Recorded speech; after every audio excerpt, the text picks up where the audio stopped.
everyone, this is Paul. Welcome back to my channel, the Paladin. And I know you guys want me to review new films. Oh wait, you were already seen it in a better YouTuber's channel. Now, so I thought, and the films that came out, in last week or this week was not that great. That actually drives me to actually see it and come back and review it for you guys, like I did for Dunkirk. No, it's not like that. So what I did is, again, I planned it to showcase you guys some of the already existing stuff, and I thought, okay, if we can't do something that that already others has done, so let's just talk about this film. Now, this is something that I tried new in this channel, so if you like it, please like it. If not, then it's no problem. Then just leave me in the comment down below. Fuck you. Well, put it in a coarse way that I would understand. Or if this is something that you haven't seen and you just like, okay, alright, let's give it a shot, and then you watch the film and you love it, please do let me know. That it would be useful for me to make these kind of videos, going on the later stages of the channel. So that's out of the way. Now let's just get into the film that I'm going to be showcasing for you guys today. The film is The Jacket. Now the Jacket is how to put this, psychological thriller mixed with the elements of time travel. That sounds sexy enough. Well, the concept of the film is basically that, and how they kind of approach to time travel is something that actually kind of like felt, all right, that's a cool idea, interesting. So that's the thing. And actually it how to put this, it's kind of like the name is literally the place that actually takes place. It's like literal sense. The jacket is named rightly after that kind of concept. So that's interesting. The next thing that I wanted to talk about is the story. The first thing that I want to talk about is the story.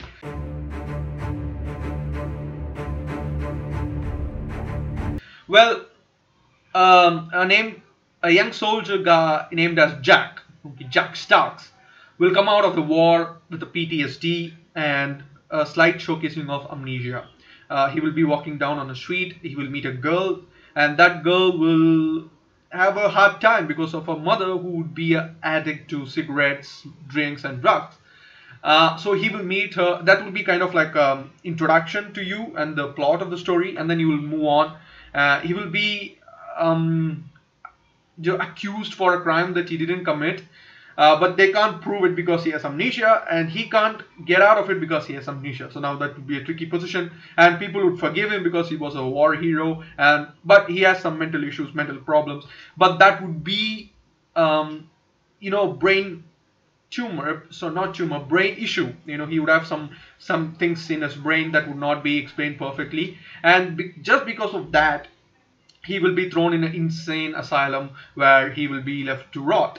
Now that's where you would meet Daniel Craig. Yeah, you heard me right, Daniel Craig. He would play a Brad Pitt role in 12 Monkeys. He would play the similar kind of role. If you haven't watched that film, well, Were You Under a Rock or something? That film was acted by Bruce Willis and Brad Pitt, award-winning film, amazing actors and everything, storyline. I'll talk about it in a separate video. But similar to that, he will play a kind of like a cameo, and as a story kind of driven character. He will enjoy his time. He will also be in the insane asylum. So Jack and him will have a specific kind of relationship. His name would be Rudy in the movie. So if you wouldn't even know him because of the kind of like a character makeup that he would have, but you would know him because obviously his name would be in the credits. Easy. And that story would be that then you would be thinking like, okay, that's that. But the doctors there would be cruel enough to have experiments on their own, since these people are unaccounted for. They don't have family that visit them. They don't have any family to go to, so they will be in a situation where the doctors would take use of them. So they will have drugs on them, and they will put them in a tight jacket, and they will put them in a morgue place. So that kind of constitutes a place for a time machine, or that's what you would think. But no, this guy, the hero Jack, would have a special condition, which when the drugs hit him, his brain would go into a euphoric state, which will let him travel to the future and know specific things about the future. And due to the confinement of the jacket and the place of the morgue, will actually let him go to these places without having any issues. Now that's the main core of the film. Now he will travel 7 years into the future, not 7 years, more than that, and he will meet Jackie Price, the young girl he met once when came back after the war. Now this girl would be a bad waitress, bad state of mind. She would be coked out of her head, drinking, and she would not be, that good. But she will have a good heart. She will take him home, give him a ride, and that would be the main core of the film. Now she will have some memorabilia that Jack would given her when she was a kid. Now when he would see that, he will know who she was, and he will ask him all about her life. What happened to her mother, why are you like this, and that kind of like starts the storyline. Now he would try to win her over. That's really like two potential scenarios here. One, he wants to get out of the hospital because he knows that he did nothing wrong. He's there because the court thinks that there's no better option. So he wants to escape from that place, and at the same moment he wants to save this young girl who he met when he came back from the war.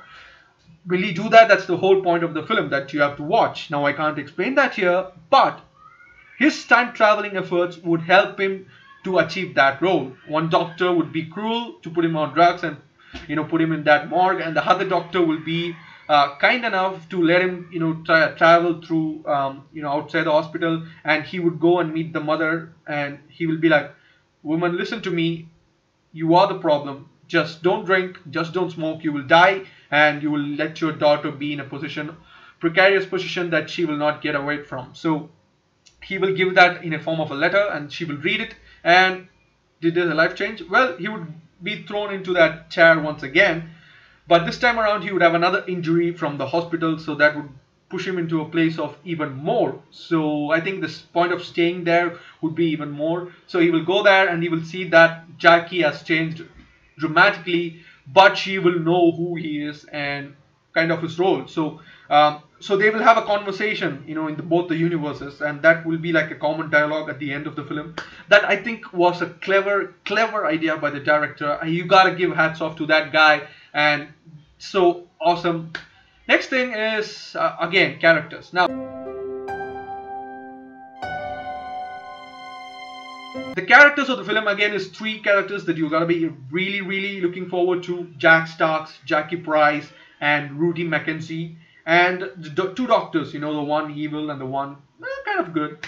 So yeah, that's pretty much the case. That's no pretty much talking about these characters. As I said, in the storyline, these are the characters that you need to be looking forward to.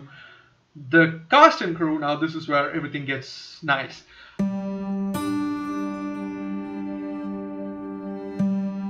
First of all, Adrien Brody played Jack Sharps. Now, if you don't know Adrien Brody, he's a good actor. He has played some awesome movies like The Pianist. But to me, this film was his biggest kind of like role. I loved him in this one because he kind of played a perfect, war hero, but he has seen stuff that you haven't probably seen. So he kind of portrayed that role perfectly well. And when he would be accused of something that he didn't did, he would react a perfect way. That would also be absolutely great. Now the next one would be Keira Knightley. Now you know her, everyone knows her. She's an amazing actress who had played in Pirates of the Caribbean. He even played in Imitation Games, which came out 2 years ago, I think. So she has played a lot of roles, a lot of films. She's a good actress, and this time around would be hard for her because now, given the fact that he would change the future by changing the past, so later stages of the film, like last 5 minutes, would be the place where you would see Keira Knightley in a different role, but she would have two roles to play. One where she's a drunk, coke-headed, no good waitress, to a place where she's a nurse at a well-versed hospital, saving everyone's life, assisting doctors to save everyone's life, with a good family, having a worst mother to a best mother. So these kind of changes would be played to a part where you would understand as an audience. As an audience, you'd be seeing the film. Oh, that's good actually, the transformation. So Keira Knightley would play a perfect role, and then Daniel Craig would play Rudy, who would be the the wittiest, most fun guy in the asylum. Well, I say fun because he would be the kind of like again, Brad Pitt role from 12 Monkeys. So these three are the main cast and crew that you need to be talking about. And then the two doctors, they matter, but to a point where you would not notice their actors' names and stuff like that. It doesn't matter. It doesn't work that way. Reception and critics is next.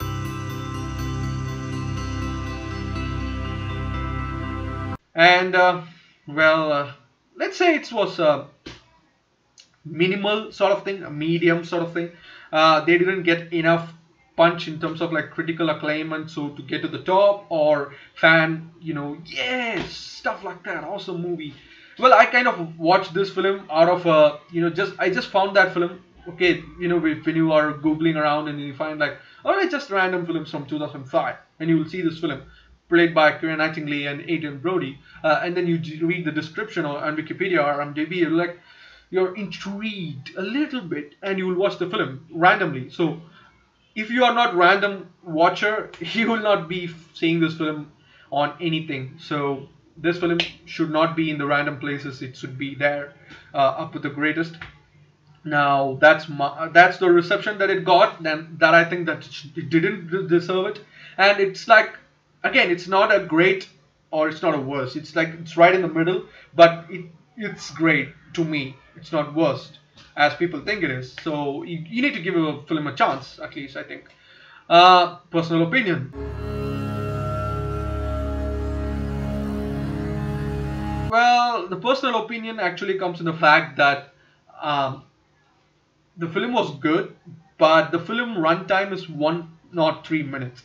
Now that's really, really, really low to a point where I wanted more of the film. Now why I say this is pretty simple, because when I watched the film, I wanted more and more and more and more. So if the film was like 130 minutes and they kind of would have explained a little bit more, given the fact they did a good job of explaining a time traveling psychotic thriller better way for light way, it's just something that I personally thought it could have been extended. And the actors, I'm not going to say crap about them. The writing, I'm not going to say crap about them. Well, if you think, okay, what's time travel about this? This doesn't make any sense. Well, this is extracorporeal timeline, and when you can believe a DeLorean going at 88 miles per hour in a funny way goes to lets you time travel, well, you can believe this as well. So that's what I'm saying right now. And that's a funny light way of showing things, but this is a dark, more twisted way of showing things. That's the only difference that I can say about it. Ratings.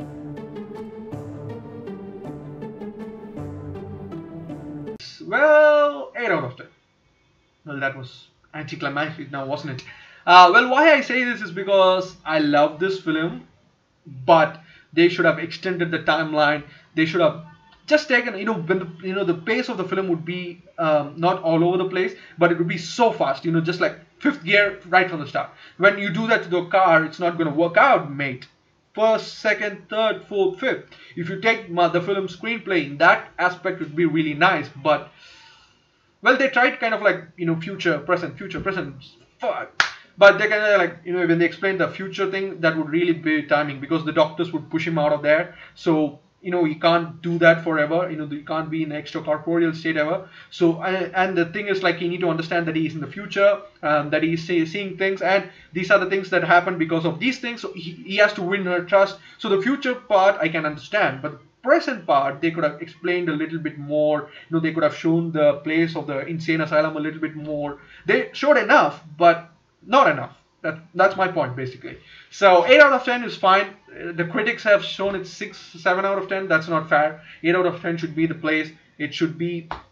And if you haven't given this film a chance, please do watch it. It's right after Coherence I did last week, so go watch that as well, and watch this film as well, and watch this video as well. Hit that like button if you like this video. Share the video with your friends and family. Subscribe to the channel for everything that is movies, TV shows, reviews, reactions, theories, and yeah, pretty much anything that goes on TV shows and movies.